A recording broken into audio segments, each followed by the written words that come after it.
Hey YouTube, welcome to Storytime with Hillary Part 2. Or the series is actually named Reading Hillary Clinton's Emails, but I don't know why I said Part 2, I meant to say Episode 2, because there's definitely not just going to be two parts to this series, as you can see, because there's over 30,000 emails, but I'm probably not going to read all of them, because that's a whole lot. If you didn't watch the last episode, up in the top left corner I'll put an annotation linking to that, just so you can get the gist. If you didn't watch it, you didn't really miss that much. Just kidding, no, you should probably go watch it. You don't have to, you could just watch this. I mean, this is America. You could do what you want pretty soon, maybe not, but well, how this goes is we're just going to read through your emails and let's get into it.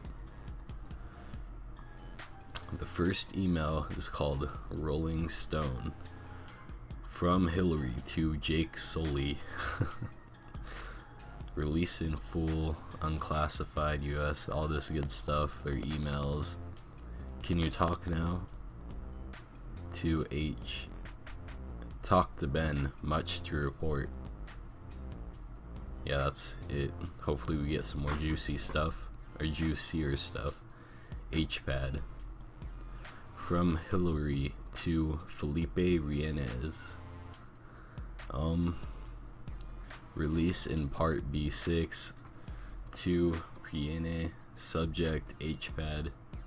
This is exciting news. Do you think you could teach me to use it on the flight to Kiev next week? Original message. I almost messed up right there because they spelled something wrong. To H. Huma Abidin. Subject H-pad. Your iPad has arrived. Memo on UK politics / budget / economy Sid.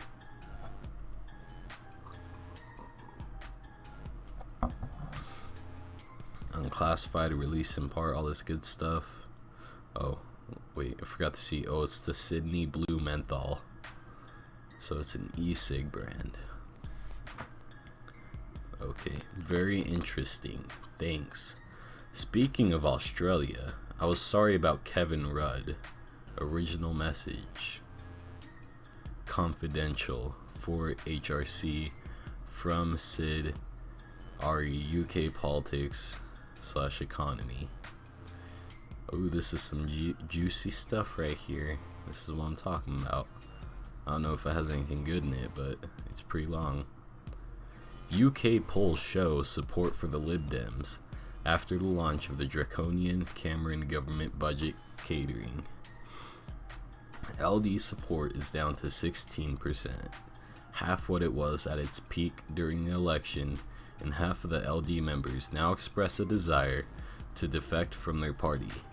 They feel deceived by the LD minister's participation in a Tory budget, opposed to their own beliefs. In Parliament, a secret caucus, or caucus, I don't know, some words like that I mess up on, of LDS, Latter-day Saints, the Mormons, is meeting with Labour about opposing the budget. Meanwhile, short-term support for Cameron is static, and for the government slightly up, but only translated to the Tories. Both the Tories and Labour are up. Oh, that's darn Ukanians or UK and British people.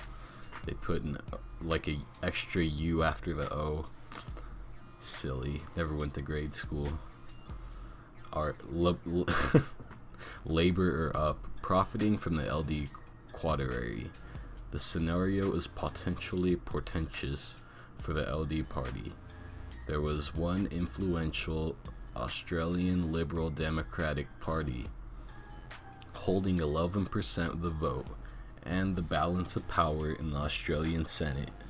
Upon reaching its zenith in 1996, the ALDP supported a liberal, that is to say a conservative, government budget and suffered collapse. Today, the ALDP holds 1% of the seats in the lower house. The political effect of the conservative budget will almost certainly lead to an implosion on the Tory LD coalition. In a short run, it's possible that the Tories will emerge having the greatest plurality of support. I need to get a drink. My tongue's getting all dry and it's making me mess up. See Stiglitz's analysis below on the Tory budget, with cold analysis of the US predicament. The implications for US-UK cooperation are apparent. While there are spears that remain, they are contingent, including the Afghanistan war, opposed by 75% of UK public, and about which Cameron felt compelled this week to declare UK management, would end in 5 years, that is, before the next election. On economic policy, the UK is no partner and no bridge to Europe, where Merkel government has entered a fugue state of vertigo. Another unclassified US numbers, all that good stuff. At no other time since World War II have the US and UK governments been at such odds over international economics. With JFK, Macmillan accepted the post-war Keynesian consensus. Reagan and Thatcher, of course, were one mind ideologically. I messed that up. And the international economy was buoyed by Reagan's hyper-Keynesianism, masked by Thatcherism. Unfortunately, Obama did not reach out to Brown, who thought to re-establish the special relationship around international economic recovery. Speaking of laissez-faire, Cameron must be let alone to receive the consequences within 18 months of his ideologically driven economics. Can he be engaged on international development? Or does his budget rule that out too? There's not much there. The Labour Party leadership contest is heating up. David Miliband has an article out today on how Cameron budget will foster a lost generation. There's the article. I'm not going to look it up. I'm going to kind of scroll down. This is a little long. Probably take a while. I'm going to scroll down slow. So if you want to, you can pause and read it.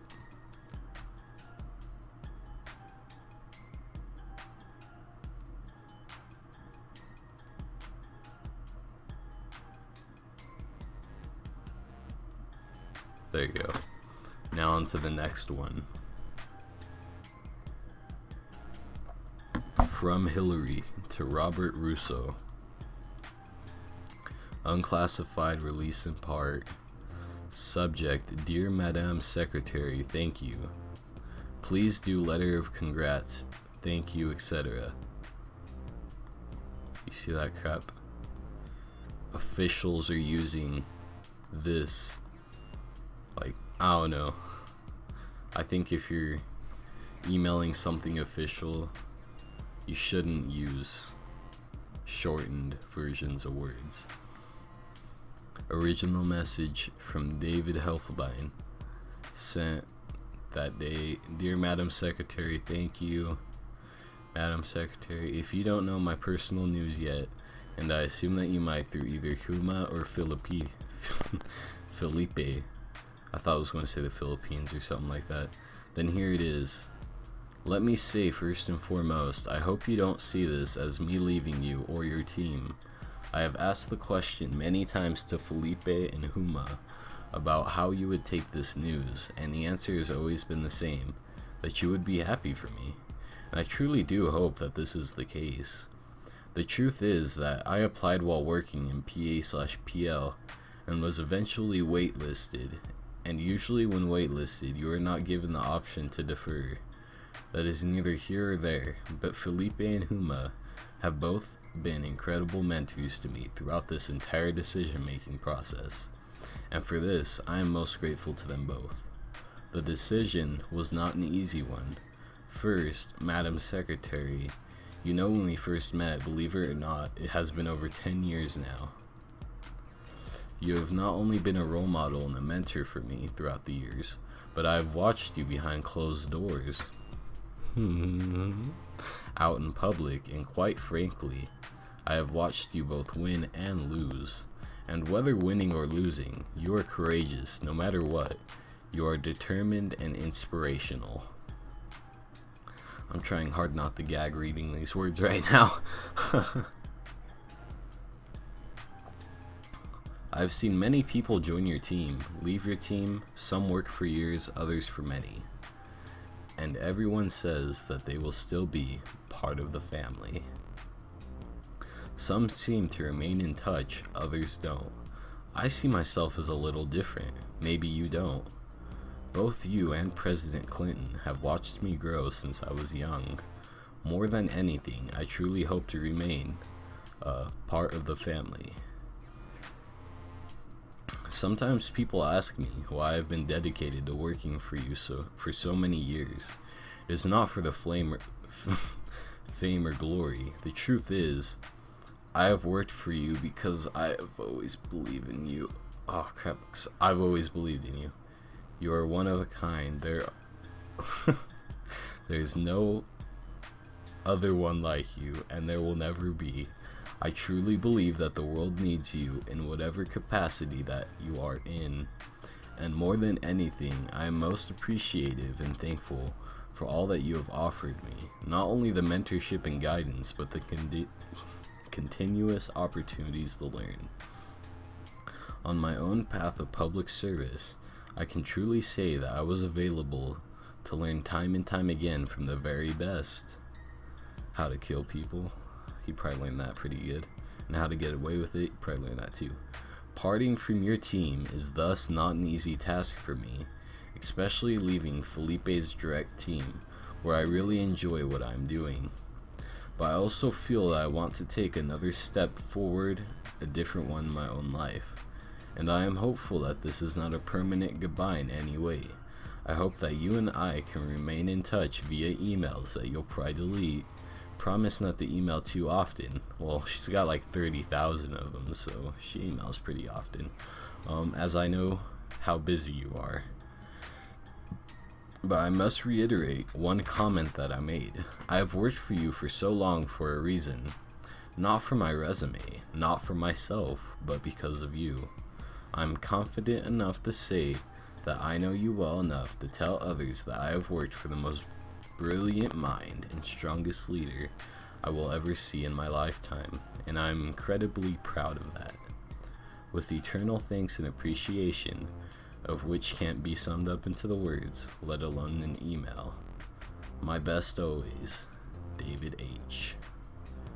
How heart-touching. I literally have tears.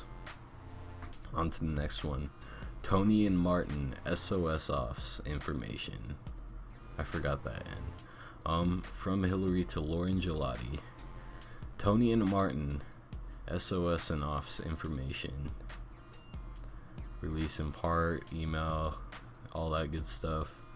Subject, PIS, add to call list, original message. Office, Tony cell, New York City apartment. Rhinebeck, the sooner the better, thanks a zillion. Love, Jill. Too bad it doesn't have his phone number on here. Next episode could be us prank calling him. Hillary Clinton email archive. Oh wait, I didn't mean to read that. RCH, from Hillary to Jake Sully. Good job on the scaring, Jake. You have raised a lot of energy for this city. Just kidding. What does it actually say? Release in full. Did you and or PR talk to him today? I need to see him tomorrow. That was short. From Hillary to Lona Valdemoro. Tomorrow. Release in full, all that good stuff. Katie Stanton is leaving to go back to California. Will you ask her to come by and say goodbye to me? Cancer. This is just crap right here. Literally, just 2 more letters and it would have been the real word. But you had to put X at the end. Come on now. That ain't no good.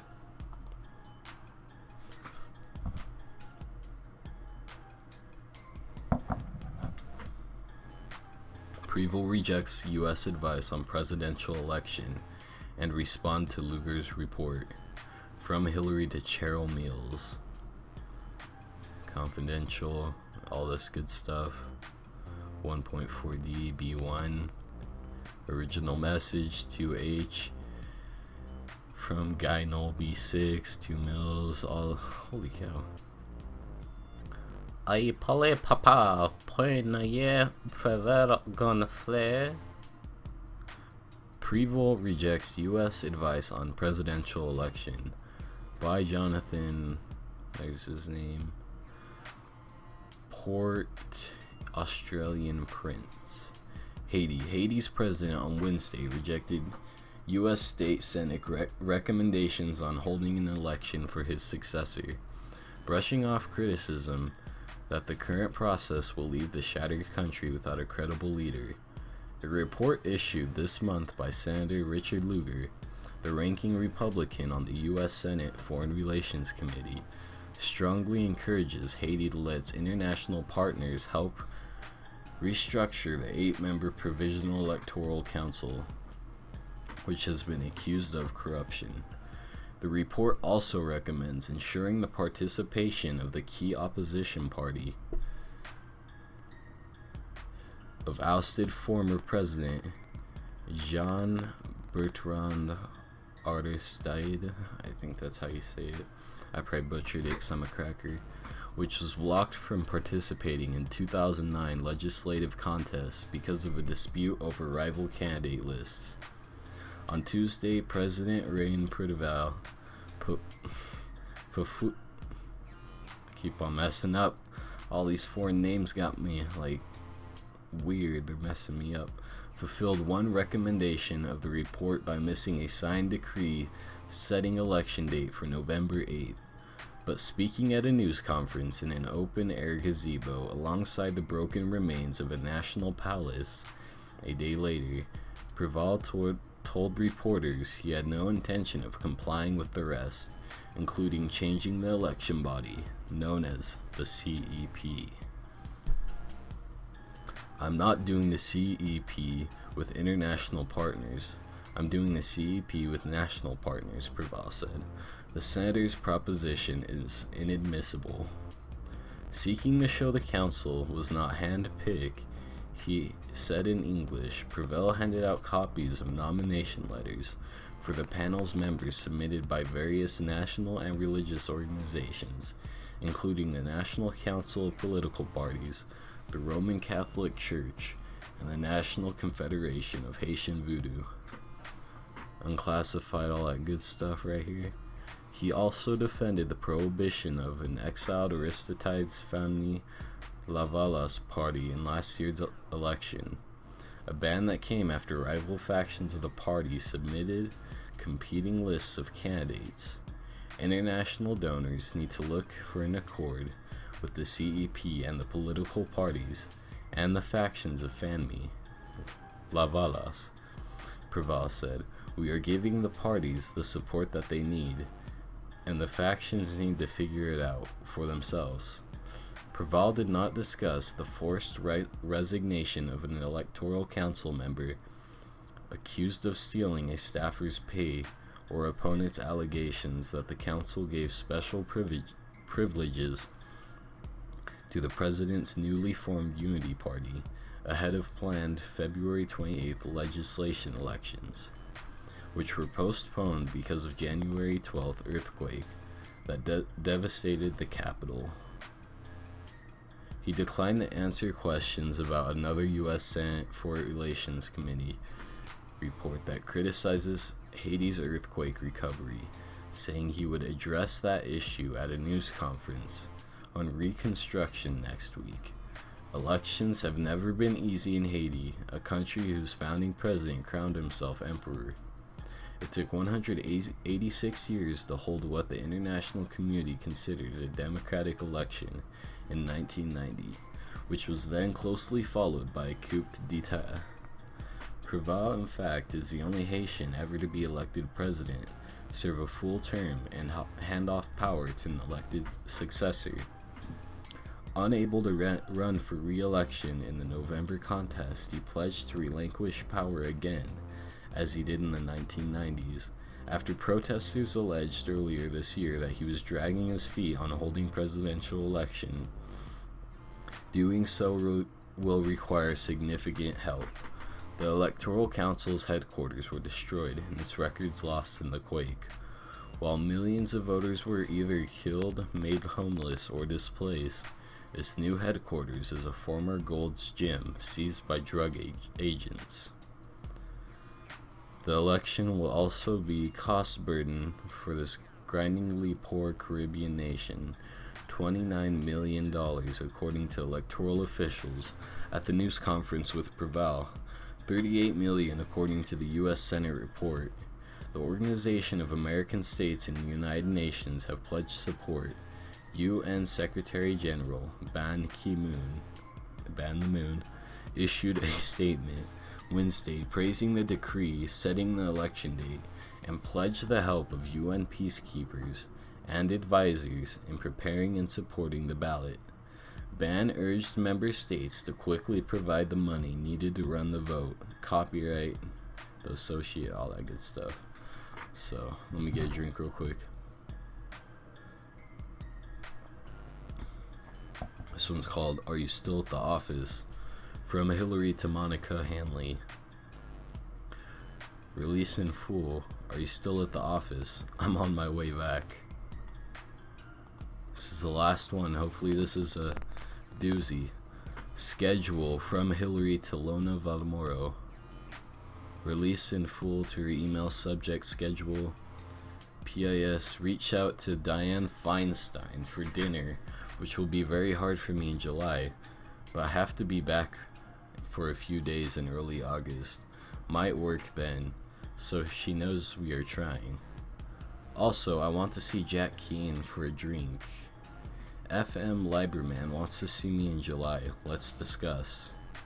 Also, FM Zabari of Iraq will be in US in July. PIS, find out when he is coming. Have you heard from Carlos Slim about a date for MTG? Don't forget the Skull MTG, the Arctic Council of Greenland. Harlan Dalton's visit, Carol Evans' request for an interview, the vital voices of Summit 91417, the request of a MTG or call W. Dellums, an AGOA conference in DC, which I was told is the 8th, 3 through 4, the Putin conference about tigers in Vladivostok. I thought it'd be about bears, but it's on 9/11. It's not a good date to hold a conference. Y'all should be mourning, but you know, Hillary probably don't care. What happened with the Bacchus MTG? Also, I'd like a working lunch with Ron Kirk and an MTG about Latin America with Chris Dodd. Please schedule. There's that again. Hannah Rosenthal to see me. David Rockefeller Sr. has asked to see me. I'd like to do when I'm in New York, or if there's a State Department award we could give him for his citizen diplomacy. ESB in Latin America, could you run the traps on that idea? During UNGA, I have to do Bliad with Kathy Ashton. Y'all know what that means in Russian, don't you? You need to watch your mouth, Hillary. Well, this one was shorter than the last one. I had a lot of shorter emails on here. Don't forget to comment, like, subscribe. Tell me if you liked it. If you don't like it, dislike the video and tell me what I did wrong. You know, I don't really care too much. Well, have a good day.